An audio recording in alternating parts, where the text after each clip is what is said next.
We might be the Chihuahua. You are an ostrich. Eggs. Dilly din, dilly dong, come on. As electrifying as a hairdryer thrown into a hot tub, my friend.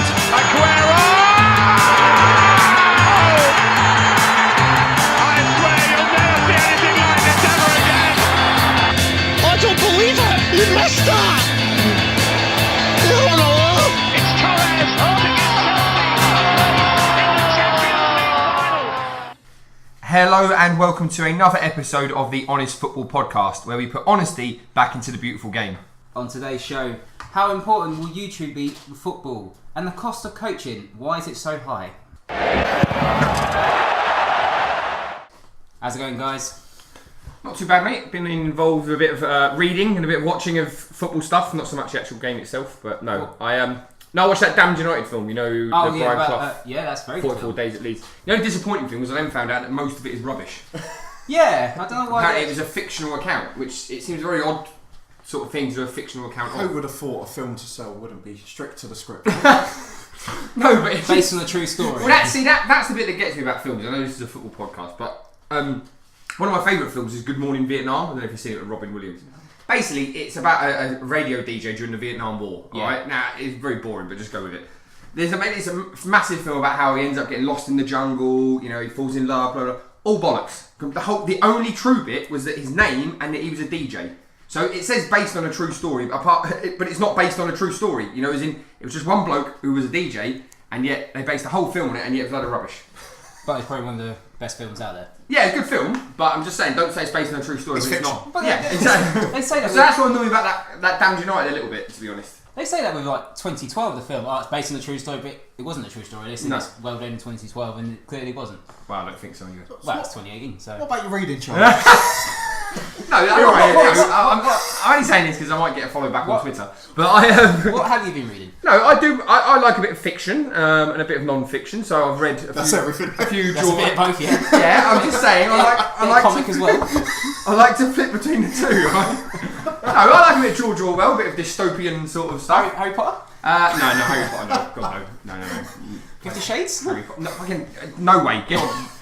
Anyway, apart from that, have you heard of The Secret Footballer, who everyone claims to be Dave Kitson, former Reading striker, but there's no actual No, proof of that. I never heard of this book. Well, What's it basically, about? he's written a load of books. I genuinely actually recommend them. They are very good. It's what's his slogan? Lifting the lid on the beautiful game. So I think similar to our one. That he's I wonder where you got to. That's where we got our slogan from. But yeah. No, they're shots. quite good. 'Cause it gives you, you know, because he's anonymous, you can write about it a bit more at the risk of not being sued and stuff. But yeah, it's just about like the goings on of a Premier League club that you wouldn't normally know about. But then there's also other books about psychology and yeah, it's genuinely quite a good book. But one that I would recommend, even though it's nothing to do with football, is Clive Woodward's autobiography. Ah, That's very really good coach. Yeah, and that's the whole point because it's which we'll talk about in a bit. But yeah, the way he took England rugby from an amateur to a professional. It's world champions. Well, yeah, exactly. Yeah, but obviously I didn't realise that rugby only turned professional in like '95 or something. Like Oh, really? Yeah, it was amateur before that. Oh. Anyway, that's incredibly boring, but it's a good book. Anyway, so yeah, but that's enough of my literary exploits. About yourselves, anything, or you're not going to top that, really, are you? No, I don't think there's any point trying to compete. No, not a chance. Okay, fair enough. Okay, talking of Clive Woodward, obviously a world-renowned coach, and that's what we'll be looking at for the next part of this podcast, is coaching. So, Segway. yeah, segue. Bloody segues. So we'll start at like the top level and work our way down, because I think that's, coaches, whichever way you look at them, will affect all of us in the game, whether it is at the top level or all the way down to the bottom. My issue with coaching is not the quality of the coaches, because I think that is very much linked to my next point, which is the cost of coaching. So I'm going to hit you with some figures first, and then we'll sort of break it down from there. But there was a study done 2 years ago. Sorry about that. I don't know what that was. about 2 years ago, at the amount it costs. Keep going. Right. Come on, Charlie, pull yourself together, son. So, in terms of, they did a study on the costing and the number of coaches at 3 major European footballing countries. So England, Spain and Germany, who I'm sure everyone here will agree are obviously at the forefront of international and domestic football. Yes. So, to give you a bit of context in that, England has 1,178, or approximately, UEFA A-level coaches. So obviously that's not quite the pro licence, but more or less there at the top level of the game. That's 1,178. Now I know we're a smaller country, but just to give you a bit more, Spain has 12,000 of them, 12,270-ish, and Germany has around 5,500. So just to give you that again, England 1,170 odd. Spain just over 12,000 and Germany about 5,500 at the top level of coaching. Right. Not including the pro licenses, because obviously they're handed out to ex-pros like sweets. Oh no, actually I've got the facts. Sorry, there we go. I've got the facts of the pro license bit. Sorry, right. So Well, I'm hoping this will be high as I handle that last week. exactly. Yeah. No. Here we go. Right. I hope it's high. So England has 203 pro licensed coaches. Now you think there's 92 clubs in the English Football League? That's not even a bag of sweets. No, it's not Baggers League, is it? No, but there's 92 clubs, pro clubs in the English Football League. So 203 coaches. Obviously, you don't have to be great with the maths to realise that. It's only a couple of club bases. Yeah, you're going to be. Looking at Spain has 2,140 and Germany has more than 1,000. Now, I accept the argument that, again, they are bigger countries and etc. But it doesn't really affect it, because this is the reason why. If you wanted to go all the way from your level 1 to being a UEFA A licensed coach in England, you'd have to pay around £5,500, just over. Now, obviously, some people can get that through funding, through grants, but for someone like us around the sort of table here, you'd have to fund that yourself probably, unless you maybe had a favourable boss. This is the one that gets me. In Spain, it's around €1,200. I'm not entirely sure the exchange rate, but about £1,000. But this is the one that I think is fascinating. In Germany, to go all the way from level 1 through to like UEFA A, €530. So what, 450, 400 quid, £450? That's all of your badges up to be able to coach a pro professional club. So for me, I think the biggest problem we have is there's too many idiots in football who are involved at high level clubs, whether it be from, I don't know, Football League, National League, people like that, all the way down to our Sunday morning, who actually, if it was a bit more accessible, surely that would have an impact on them. What you're trying to say is they don't have a clue. Well, yeah, to be honest, I'm sure I know for a fact that us three here have played for one who claimed to have been from Italy. Who didn't have a single coaching badge, which is fine. I'm not saying coaching badges make good coaches. Particularly at that level, it's not as... No, it's not. But I'm just thinking that if it was a lot more accessible, then it must have a positive impact on every level of the game. So, if you've got more people who know how to coach, because I think coaching badges doesn't necessarily give you the right, if you need to work on how to play the ball wide, here's a drill. I think it's more a bit almost similar to teaching. It's like, how do you handle that sort of environment? What would make a good session? What would make a bad? And I think if people are educated in that, goes back to a point that we mentioned before about 11-a-side last week when we talked about 5-a-side and 11-a-side. You might keep more people in the 11-a-side game if they're receiving better quality coaching, because that's part of my frustration when I've played at local clubs. Is you go there, you just play 5-a-side on a Wednesday night as your training session. It's like, I could have done that anyway. Why am I coming out here for this? Do you know what I mean? It's not really a training session. It's something thinking about youth football as well. Obviously, plenty of kids now want to play, but really, the coaches, as you say, they're getting someone who's either got no coaches or just done the first one. It's the coaches are their dads. Yeah. The sons joining the team. Oh, do you fancy coaching? The ones who are most keen, but Yeah. they can't afford to have the qualifications. So really, you're being taught by someone whose knowledge of football is what they've watched on Exactly TV. that. Yeah, I want to learn, do my level 1 of coaching, and costing 121 quid just for level 1 is ridiculous. So, and then if you go to the level 2 thing, which 3 or 4 years ago, they basically used to be like a one-off, I think it was like 5 days. Anyway, cut a long story short, they've now split level 2 up into blocks, and each block is individually priced, thus making a bit more of a money-making And scheme. so again, Why is it individually blocked? level 1 and 2 are split by each FA. You get to charge their amount. So I've got something on this actually, because the first year when I went to college, I did sort of a sporting course.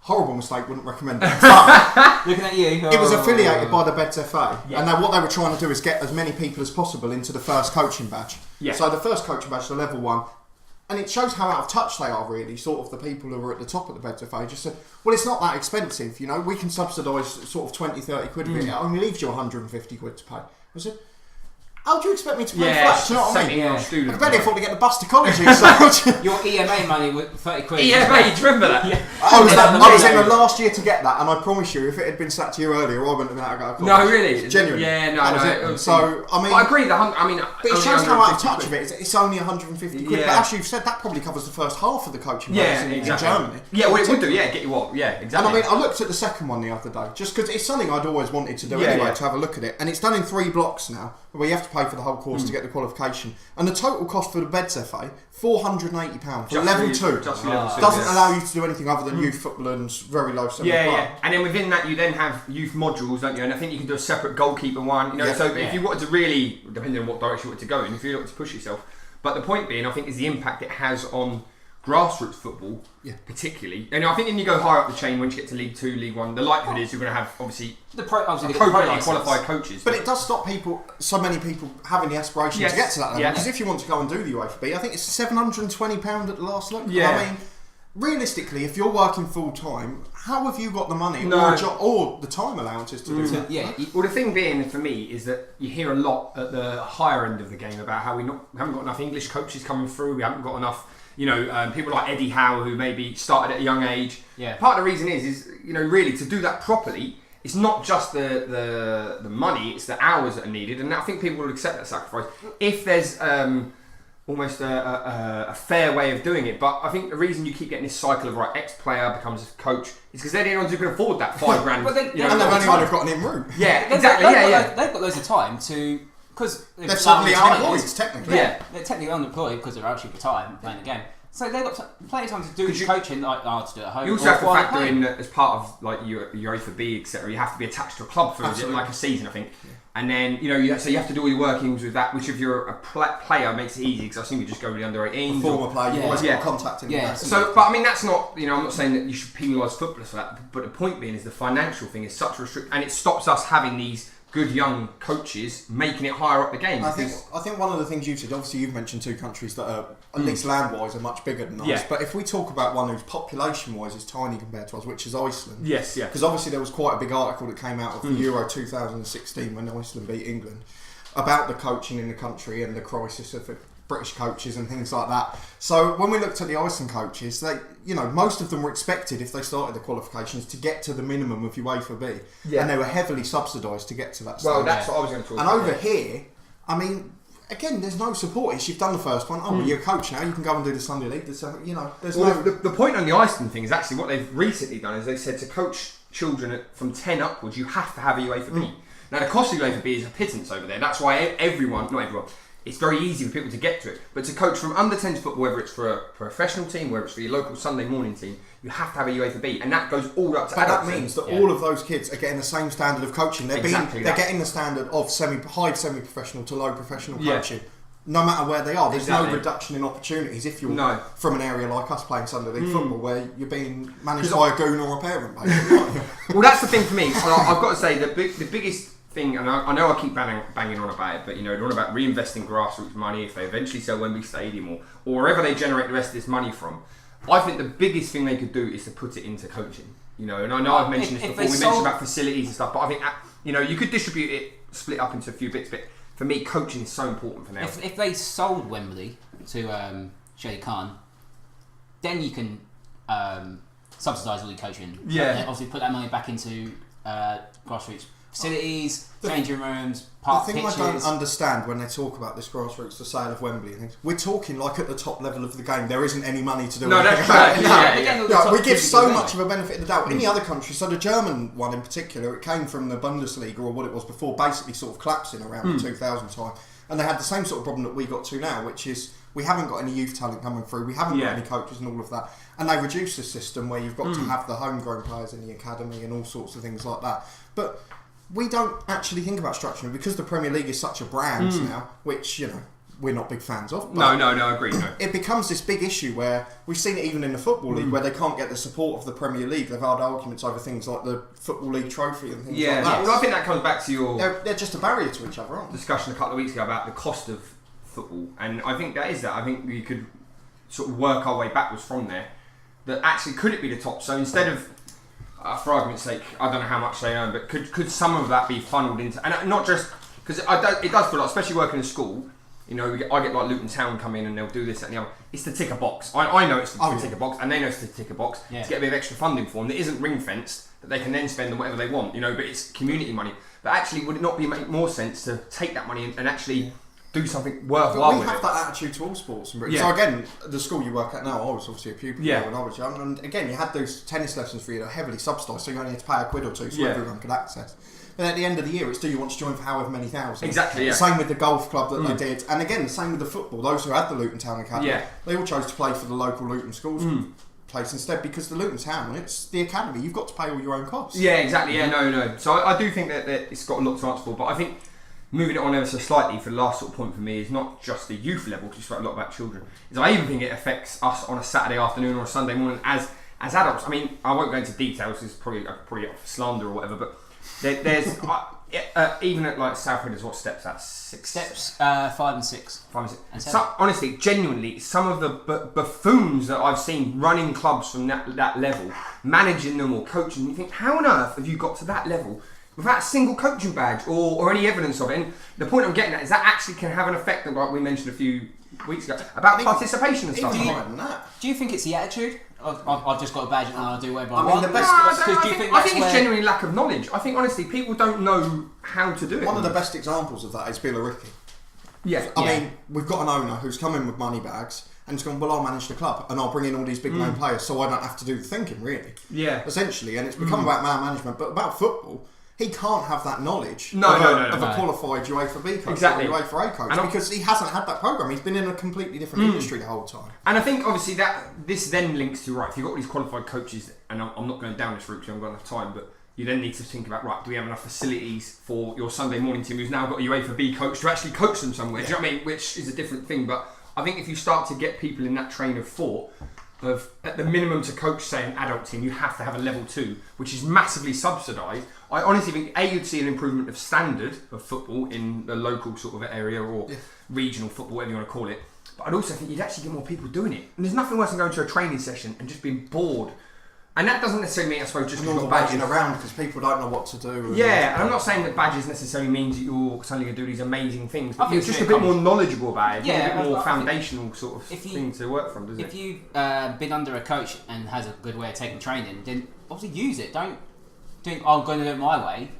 Use it, and then you teach others how to do that way But anyway. you get people coming back. If people think sessions are fun, they're enjoyable, and they feel like they're learning something, even as adults, you're going to come back. And I just think that if you've got people who are qualified, more people who are qualified to coach. I mean, the final point for me would be the fact that almost every other country in Europe has done it, particularly those who are from bigger, smaller, whatever, who have had success internationally and domestically, kind of says it for itself, doesn't it? We need to cover it, we need to think about the costs, and unfortunately, probably more so than Germany, we probably won't think about it in RFA and at the Premier League and work together until it becomes a crisis. Do you think that's why we struggle as a national team in certain tournaments? Just by a certain amount of coaching?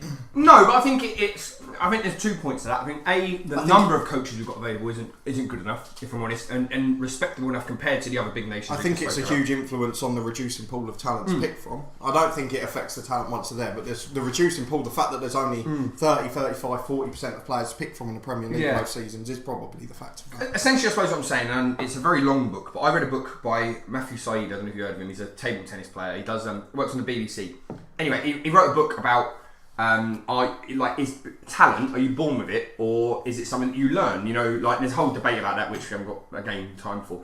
But the point being is, he's saying if that whole 10,000 hour rule, I don't know if you've heard about this, but to be elite at something, you need to have done something for 10,000 hours at an increasing level each time. You know, so you're constantly challenging yourself. Now, I'm not saying I completely buy into that, but there must be some mileage in that. And the point for me is we're saying about reducing pool of young players for England. Well, if the only decent coaching they get is if they get attached to an academy, if they're not getting if there's no other place to access decent coaching outside of that, of course your numbers are going to get small. And who's because going to an get that academy, increasing challenge? Exactly, and the academies can only take a certain small number of players. For argument's sake, 20. Well, what happens to the other 200 kids, you know, who try? And even then, what happens to the 15 out of the 20 who get released every year? Yeah, and the thing Sent is, to low-league clubs. But if you've got other places where they can still access good coaching, surely that's going to, you know, eat into that. We 10,000 saw it working hours. with the Glenn Hoddle Academy in Spain, Yeah, where exactly, a lot of players released from English clubs at 16 or 18, whatever, went out there, and a lot of them have ended up filmed back in the professional game. We give up on them too early. No, I think so, and I think that stems from part of that is a lack of financial resourcing of it. People have to give up on them too early because there's nowhere else for them to go really to access that same quality of coaching they would have got at a professional club, and that just feeds into what we've been saying about this whole podcast. Eventually, that only benefits the Premier League, doesn't it? You know, who can afford to have these massive academies, and even in Milton Keynes, for example, Norwich City have a satellite academy there. No, and in Norwich City, is it? Why? No, that's the point. Is because then they can afford to. They can run a satellite academy there. Say, right, so and so's outstanding. Right, we'll send him over to Norwich. We'll school him there, and he goes on eventually play for Norwich. It's an easy train journey. We'll pay for that. Yeah, do you know what I mean? Exactly. But that's the point. Is that I know Norwich aren't a Premier League team now, but they've got the structure of what's do you know what I mean? And so that's the point. Is it only really benefits them, these sort of big teams. Championship clubs onwards. I mean, I think it's fair to say we're all completely in agreement of what needs to happen here, Yeah. and we need to copy most other countries because they've got Make the it model cheaper, right. guys. Make it cheaper. There you go. cheaper. And that I can learn.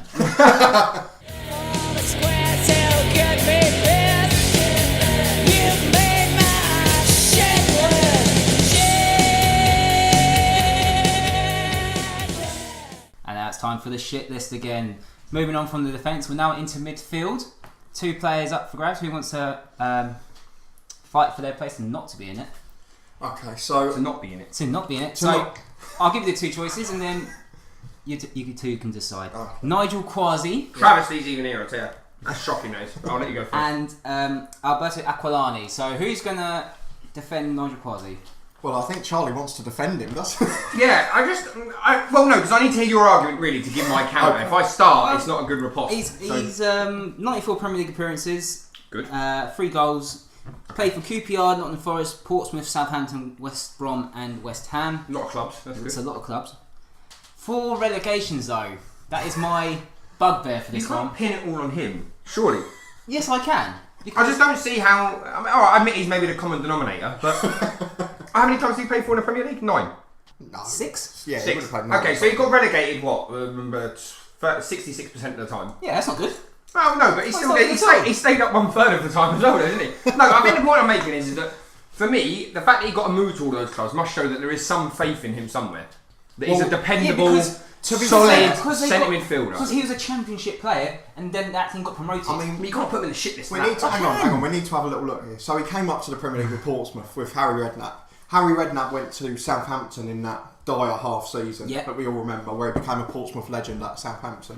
And he bought Nigel Quasi in his first transfer window for over £2 million, I believe. Yeah. And Nigel Quasi, That is shocking. Nigel Quasi and Jamie Redknapp played in that centre midfield. Yeah, which on paper sounds great. I've got And Southampton got relegated, which shows you how great it really is, doesn't it? I mean, the fact that he's been in 4 relegations isn't the only point. No. I mean, But he got relegated the season after that with West Brom. I mean, yeah, but let's have a look at this. He had a combined transfer fee, bearing in mind the time of his career, of over £8 million. And he was a decent, That's a lot of hard-working midfielder, but that is taking the piss a bit. Yeah. To be honest. I mean, 8 someone's million. bugging someone there, aren't they? The other thing I had is he was given an excellent reference by a manager. And do you know what manager that was? Bertie Vogts. When he was there we Scotland go, manager. Scotland manager, isn't he? Yes. So, Yeah. if that's the reason to put him in, then perhaps it is. I don't think Bertie Vogts did very well at Scotland. I've did got, he? I've No, got one Joe last Newman. thing for Quasi. It mentions something about refereeing, which we've talked about, obviously, which is 4 times after being relegated from the Premier League, he was charged by the FA. He was sent off against Middlesbrough, and he had alleged use. Alleged is the key word, but obviously he was fined later, so it can't be that alleged. Found an abusive language towards the referee. Then to the assistants and the 4th official on his way off, and he was fined and given a 5-game ban. So, if we were really meant what we were saying last week, that they don't deserve the abuse, then in theory we've probably got to chuck him in, haven't we? Anyway. Yeah, I can agree. Second player, Alberto Aquilani. No, I mean, hang on. I don't know if he's definitely sold on the Quasi thing yet. You know, I'm not convinced he should be in there. We could mention one other thing, Charlie. Go on, go for it. He was a Scotland international, made 14 caps, and he No, he scored 1 goal in a friendly against Trinidad and Tobago, No, and he- was largely shit otherwise. In my defence, I'm going to say he probably has to go in for that, to be honest. Oh, okay. But I mean, having said that, Brian Robson, England legend, Brian Robson, not Bobby, when he signed at West Brom. Are you saying Where- Brian where Robson he is got not relegated? a the I'm same just season. saying, Yeah. it says, I always liked Nigel. He played for QPR, Portsmouth and Southampton. He is intelligent, has good stamina, and is a very good passer of the ball. He's he pass it sideways? Wait. He's got the experience now of relegation fights and playing in the Premier League. And that I trust me, he will How can improve. you He will improve our squad. that experience How of can you say relegation that? fights, Yeah, he got unsuccessful relegated, ones. yeah. No, He was I- playing teams like for Sunderland for 4 years and survived every year. I was in fair play. But he was unsuccessful He in was every unsuccessful. relegation Referee fight. shit. I think the bit that gets me actually on a serious note, why he probably should be going in there, is he signed for West Ham, then got injured like most players who sign for West Ham. He was then booted out because we signed Valon Barami, who's a million times better than him. Absolutely. But this is the bit. I think who'd they sign him from? West Brom, wasn't it? So we signed him for £1.5 million. They got an extra £250,000 because we stayed up because of Nigel Quasi. So you got mugged off then? No, but I'm saying that they must have. That's the mugging I talked about a minute ago. West Ham got mugged No, off. I'm joking. No, he probably should be in there. However, Was that Kirbishley back then as well? it was Kirbishley. I don't talk about that man. No, it was Kirbishley. But having said that, we can't put him in without hearing about Aquilani yet. You know, you do have to have the other side of it. I mean, Aquilani. you can give me the stats if you've got any, but I absolutely hate this man because He signed for Fiorentina. Yeah. From Liverpool, to Liverpool. For 25 mil, I think it's around that. it started as 20 million, but there were a load of add-ons. Right. I don't know if he ever met any of them because he barely did anything for him. But why? What's he done to piss you What's off? he done to piss me off? well, Done piss you off actually. well, Kenny. the thing he's done to piss me off is he was the first player. Well, it's not so much pissed me off, but the first thing I remember is he was the first player when I was growing up in high school and all that I remember being that ultimate flop because that was. Those couple of years after, it was sort of as a reaction to the Chelsea Abramovich starting era with Mourinho, is when the transfer fee started to really hike up. And obviously he was one of the first summers of that, where other clubs started to do that. And at £20 million, if you turn up, and I've got the numbers here, I'm going to have a little look at them. 18 appearances in 3 seasons. Now, I know the last season he ended up most of the 60 time on years. loan to Juventus. But, I mean, we're talking £20 million, one of the biggest flops in Premier League history, surely. No, I would agree with that. Yeah, I mean 6 appearances a year. Even more so, despite being signed for €20 million plus all the add-ons or whatever, he had to have a special medical agreement to join the club because he was still injured and didn't make his debut for the reserves even until October. They signed 20 million. They signed a 20 million for an injured player. The whole of Liverpool should be in there for a And I mean, they shit list of that. still have players like Alonso and Gerrard in centre midfield there. So where were they expecting him to go? Yeah, no. Where was he before that? Sorry. It was Roma actually, not. Yeah, he Roma, came so I from said that. Roma. He went to Fiorentina after. Did he have a good record at Roma? Because I'm just thinking that against Quasi, although that's bad, He was a good player at Roma. He made just over 100 appearances, about 1 in That 10 might be goal a rate. saving grace But he was for more of a creative player, so that's Yeah, fair. but that, I guess. that's the Italian league.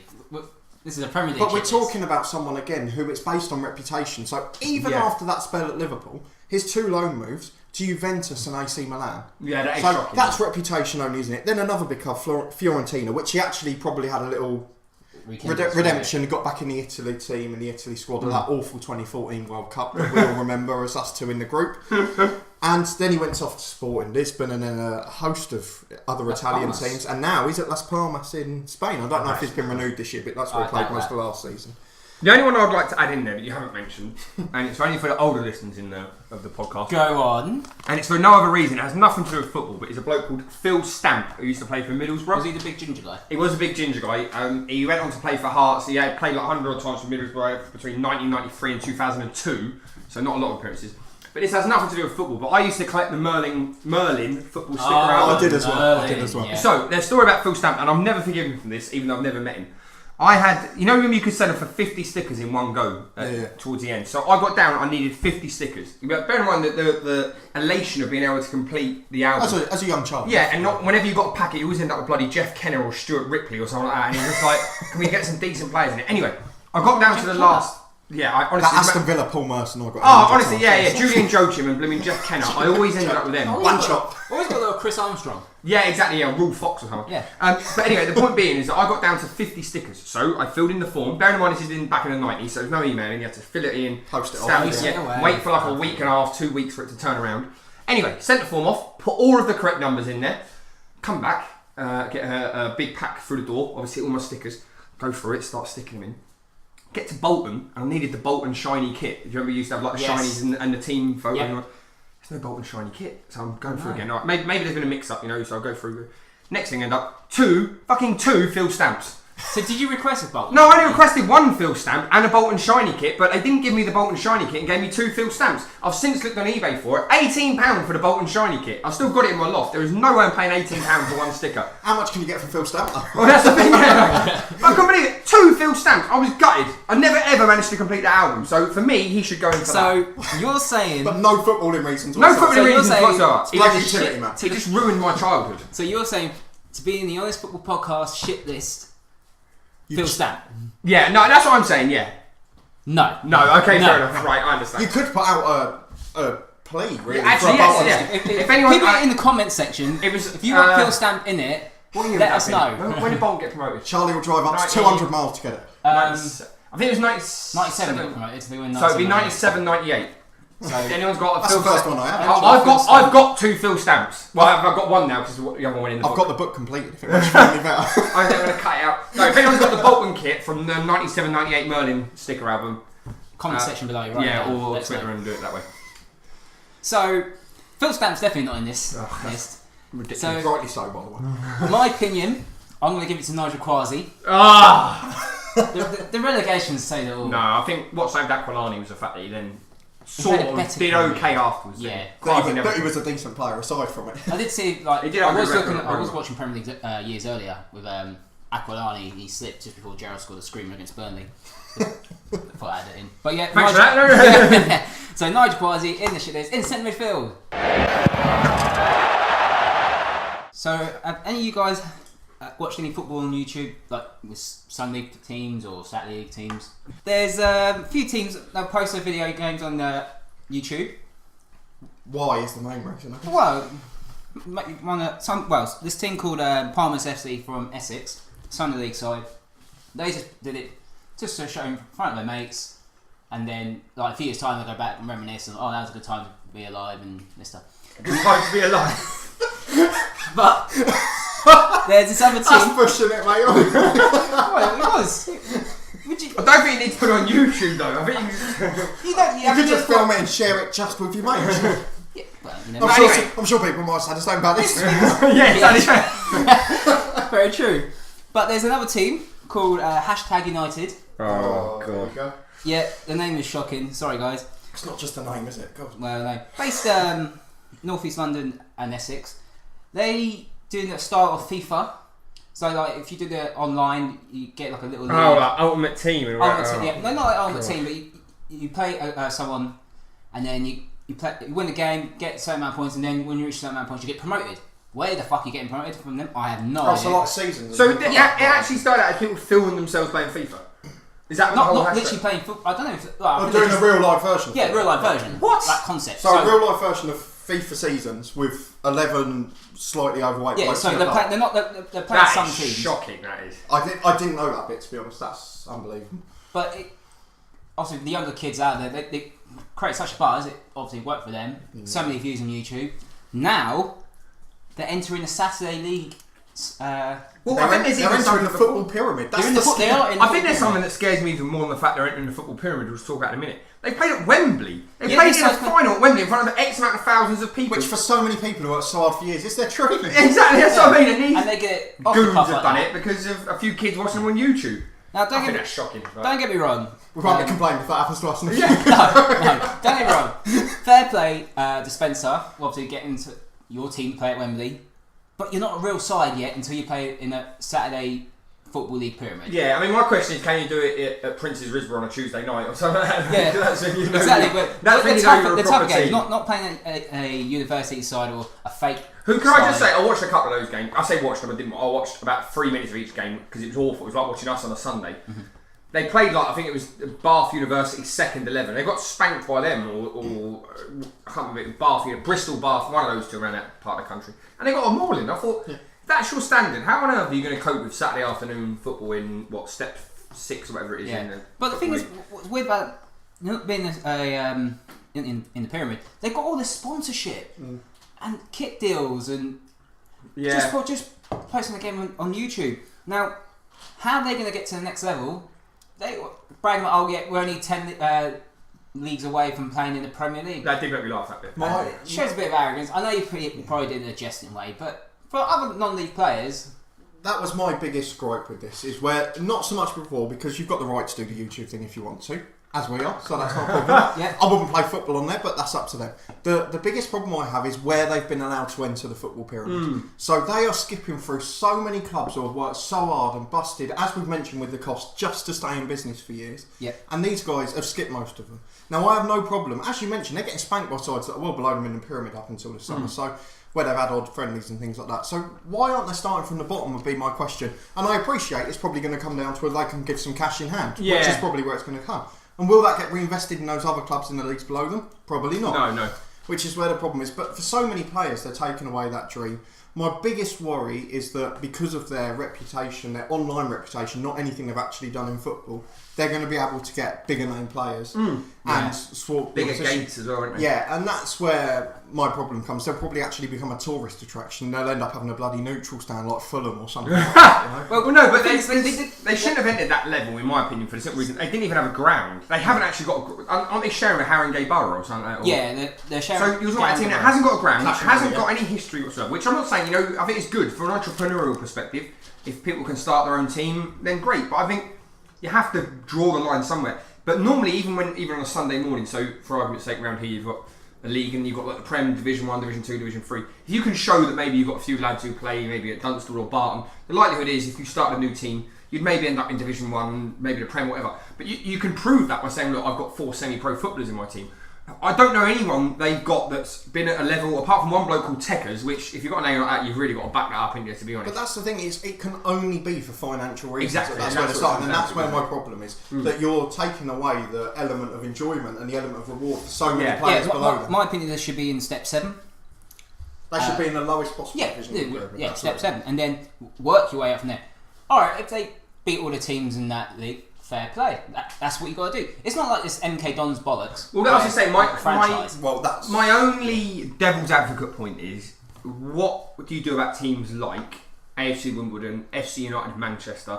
Yeah, exactly. Who didn't go down to even step 6. Where did they start? What? Evo, Stick South, and whatever the other one was. Combined counties. But to be fair, I think that's wrong as well. You should have to, if you're forming a new club, you should start from the bottom. Yeah, so there is elements of that. However, I think as a club, teams like AFC Wimbledon, FC United and Manchester could give you tangible numbers to say, right, we're going to get X amount of people at our games. We've already got players who've played at Salford, etc., etc. But the reason they're there, they've already got a heritage, and in most cases, they've already got the old ground and the old training facilities and things like that. Whereas this is purely financial. They didn't have any infrastructure in place. They weren't even a run club. They weren't even a formed club until then. So they both that social life by the sounds of it. To be honest. They played their games at the New River Stadium.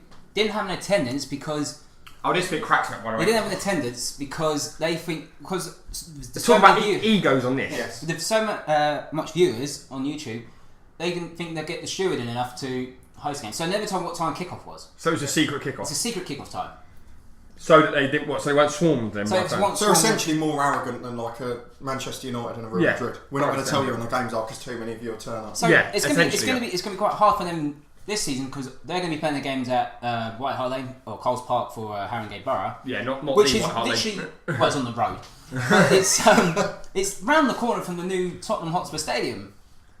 So I suppose from a police perspective, I think it doesn't sit right with me. I don't see, people talk. I listened to a talk once about how YouTube is making being an entrepreneur a lot more easy. People start businesses from there. People start. I agree with that. I mean, I don't mind that. But you think about those businesses, for example. They start from the bottom. Exactly, that's the thing. They start at the bottom. You don't. I don't know anyone who's got a job in Barclays Bank in the city in London from a YouTube video. But not just that, but entered halfway up the pyramid of that structure. Yeah. So why is football any different, really? But I think it comes completely back to what you're saying: is someone's pockets are getting a bit larger off the back of it, and I think that all the time that happens. And it's someone who's not going to reinvest it in the game, unfortunately. No, that's where the problem is. We will keep an eye on the hashtag this season. Their first game's on the 4th of August. Could I suggest that any reputable footballer that goes there goes into their very own shit list? Yeah, no, I think that we could do a hashtag shit list. A bit like the Villa Ricky one, because they have recently. Because originally the fella was going to manage what's his name? Yeah, Spencer. Yeah. But then I think he realised he was out of his depth a bit, didn't he? I think. It depends if he's got the coaching badges. You're exactly my point. There we go. Hey, so he's got the money, so he can pay for it. But yeah. I think he wants to. I think he was manager, captain, and. To be honest, this whole thing just reeks of arrogance, in my opinion. Of all of it, he is the thing that I hate most about it, to be honest, because he just seems like a proper egotistical man, Yeah. It seems to be all about self-indulgence rather than actually giving any crap about football or the people that are going to come and watch, support. Exactly.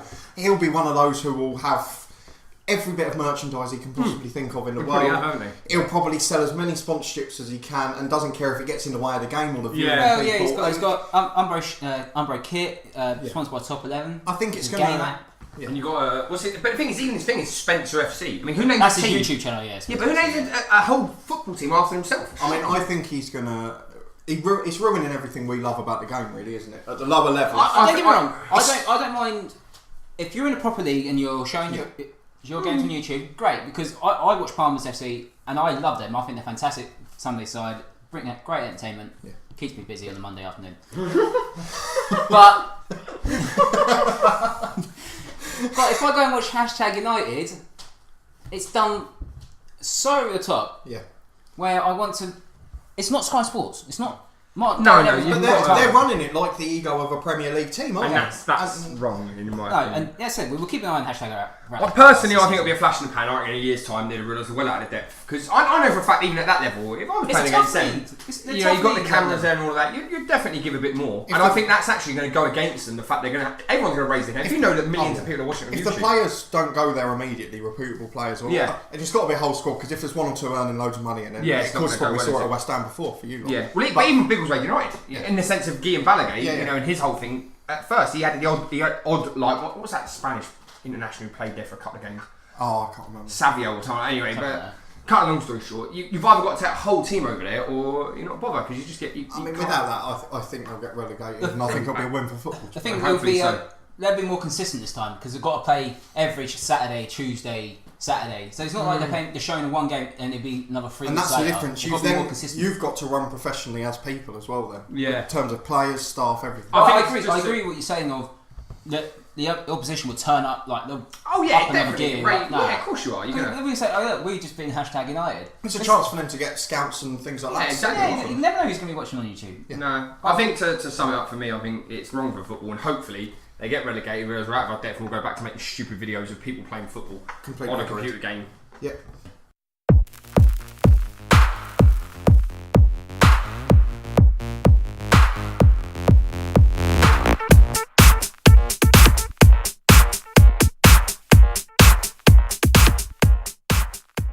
It's now question of the day. It's 0-0 still after the first two questions that you both struggled on. More or less impossible, to be honest. Well, no. They were, but anyway. I'm sure someone in the comment section below will know the answer. I don't know anyone who knew what the best playoff position to get promoted from was. But anyway, we're a bit out of our depth. Let's put it that way. Anyway, let's do the impossible. Let's do the question of the day. Still 0-0, our favourite result. Come on. Only one team in the English and Scottish leagues does not contain any of the letters from the word football.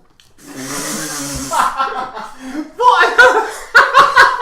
Is that England and Scotland? England and Scotland. Jesus. Doesn't contain any of the word. Oh, no. It's got to be Scotland because he said Scotland. It's got to be a Scottish team. I said England as well. No, but I'm saying. What are we talking? Scotland. Football league? So up to 92 and the bottom of Division 3 in Scotland, yeah. Okay. Oh. I mean, this could take about 10 minutes, couldn't it? We don't really want that. Well, you know, you're going to I need one team answer. Right. Ask a question like that. You pull your head. Let's go. Hasn't got football in it. Yeah, the word football. But how are we going to think of it? Because Well, everyone that comes to our head's going to have the word football in it. So letters of the word football. Yeah, that's what I mean. Well, just pick one. Just say one. I'm going to go for. Oh no, it's got an O in it. That's what I mean. I was going to say Livingston, even though that's wrong. Oh, I can't think of a bloody thing. Oh, see, I have Montrose, but then that's got nearly all of them. Montrose. Oh, gee. Come on, Coates. Oh, I don't know, mate. I just don't know. Oh. Do you want me to give you the answer? Breaking. Ooh, that's a good shout. Good shout. Breaking. That's breaking. The answer Is that it? No, it's not. No, the answer It's got a B in it.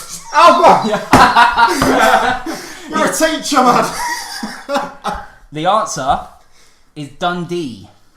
Oh, Dundee. D-U-N-D. Oh, is it just Dundee? Dundee, yeah. Man, never would have got that. Genuinely never would have got that.